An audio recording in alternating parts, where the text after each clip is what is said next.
Сәлем достар, менің Металлюс YouTube каналыма қош келдіңіздер. Бүгінгі видеода қарап отырсаңыздар, темірге келген қызықты көп пайдалы нәрселер бар. Көк нәрсені қарасаңыздар, темірге келген нәрсе, бірақ ішінде микросхемалары бар, алюминий бар, мысы бар. Қарап отырсаңыздар, мына темірге келген заттар осылардың бәрі. Арасынан мына алюминде шығып жатыр, бронзада шығып жатыр, алюминий коробка жатыр.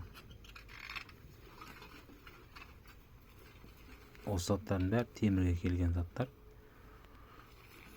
Біз бірақ бұның бәрін шетке шығарып, жігі-жігіне бөліп ажыратамыз. Алюминін алюминге, мысын мысқа, бронзасын бронзаға, қара темірге тастаймыз. Жаңағы көк ұзынша келген нәрсенің ішінде плата бар деп айтып кеттім.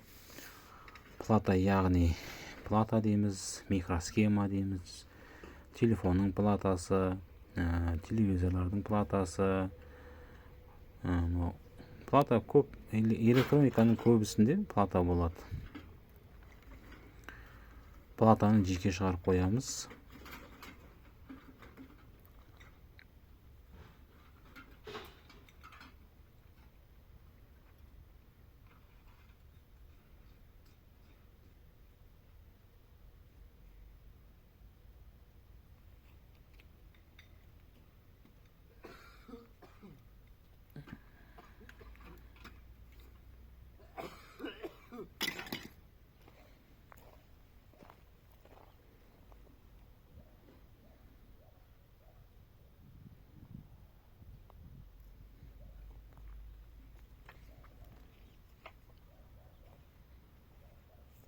Жаңағы айтып кеткендей, міне біздің платаларымыз, микросхемаларымыз үсіп бөлік шығарып жинап қоямыз. Достар, арнама тіркелуді ұмытып кетпеңіздер.